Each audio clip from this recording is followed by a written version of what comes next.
भारत चांद पर पहुंच गया। चंद्रयान 3 बुधवार शाम को चंद्रमा की सतह पर सफलतापूर्वक उतर गया। बिल्कुल तय रूप से ही ये अभियान सफल रहा। श्री हरिकोटा के सतीश धवन अंतरिक्ष केंद्र से शुरू होने वाली 40 दिनों की यात्रा के बाद इसरो का ये मिशन पूरा हुआ। विक्रम लैंडर सॉफ्टवेयर लैंडिंग के जरिए चांद पर उतरा। इसके साथ ही भारत चंद्रमा की सतह पर सॉफ्ट लैंडिंग करने वाला चौथा देश बन गया है और चंद्रमा के दक्षिणी ध्रुव पर सॉफ्ट लैंडिंग करने वाला पहला देश हो गया। वहीं इसरो प्रमुख एस सोमनाथ ने कहा है, सबसे कठिन हिस्से थे चंद्रमा की कक्षा में प्रक्षेपण, लैंडिंग, लैंडर को उतरने के लिए लॉन्च करना और अंतिम लैंडिंग। अब लैंडर के स्वास्थ्य का आकलन किया जाएगा और अगले कुछ घंटों में रोवर लैंडर से बाहर आ जाएगा। वहीं दोस्तों, अगले 14 दिनों तक प्रज्ञान रोवर चंद्रमा की सतह से तस्वीरें और डेटा भेजेगा। 14 दिनों के बाद इसकी गतिविधि धीमी होने की संभावना है, ये देखते हुए कि ये सौर ऊर्जा द्वारा संचालित है। मून रोवर लैंडर विक्रम और चंद्रयान 2 के ऑर्बिटर के संपर्क में रहेगा। लैंडर इसरो को डेटा रिले करेगा, जिसका रोवर से कोई सीधा संबंध नहीं है। वहीं दक्षिणी ध्रुव पर चंद्रयान 3 का उतरना खास है।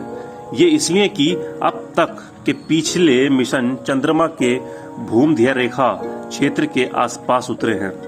इसमें उस अपोलो की लैंडिंग भी शामिल है, जिसमें क्रू सदस्य भी शामिल थे। दक्षिणी ध्रुव गड्ढों और गहरी खाइयों वाला क्षेत्र है।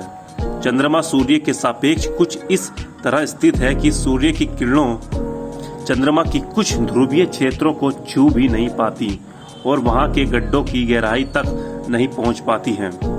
ये गड्ढे ठंडी अवस्था में हैं। ऐसे क्षेत्रों में तापमान 0 से 230 डिग्री सेल्सियस तक कम हो सकता है। जाहिर है, ऐसी जगहों पर लैंडिंग करना और तकनीकी प्रयोग करना बहुत मुश्किल है।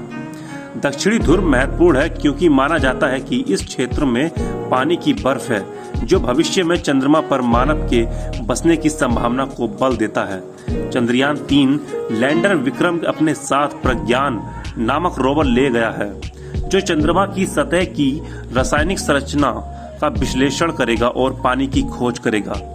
प्रज्ञान अपने लेजर बीम का उपयोग चंद्रमा की सतह के टुकड़े को पिघलाने के लिए करेगा और इस प्रक्रिया में उत्सर्जित गैसों का विश्लेषण करेगा। इस मिशन के माध्यम से भारत न केवल चंद्रमा की सतह के बारे में ज्ञान का खजाना हासिल करेगा, बल्कि भविष्य में मानव निवास के लिए इसकी क्षमता भी हासिल करेगा। इसरो के अध्यक्ष एस सोमनाथ ने कहा कि चंद्रयान 3 मिशन उन हजारों वैज्ञानिकों की जीत है, जिन्होंने दशकों से इसरो को उस मुकाम तक पहुंचाने के लिए काम किया है जहां वो अब है। इससे ये एक वैश्विक अंतरिक्ष महाशक्ति बन गया है। वहीं इसरो अध्यक्ष ने परियोजना निदेशक पी वीर मुथुवेल, सहायक निदेशक कल्पना, मिशन निदेशक श्रीकांत और URSC निदेशक बी शंकरन को सफलता के लिए बधाई दी। चंद्रयान 3 के परियोजना निदेशक पी वीर मुथुवेल ने दोहराया कि कैसे इसरो चंद्रमा के दक्षिणी ध्रुव के पास उतरने वाला पहला देश है। सहायक निदेशक कल्पना ने कहा कि ये सबसे यादगार और सबसे खुशी का पल है।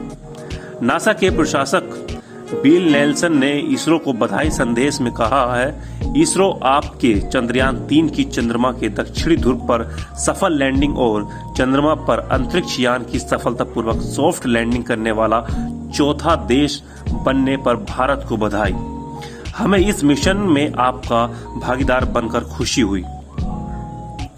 वहीं दोस्तों, देश के प्रधानमंत्री यानी कि नरेंद्र मोदी ने कहा, जब हम ऐसे ऐतिहासिक क्षण देखते हैं तो हमें बहुत गर्व होता है।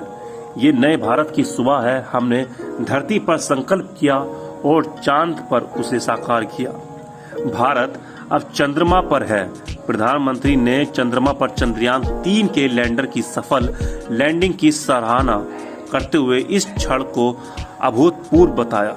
अगर दोस्तों आप भी देश की कामयाबी के साथ हैं और एक सच्चे देशभक्त हैं, तो इस वीडियो को ज्यादा से ज्यादा शेयर करें और चैनल को सब्सक्राइब करना न भूलें।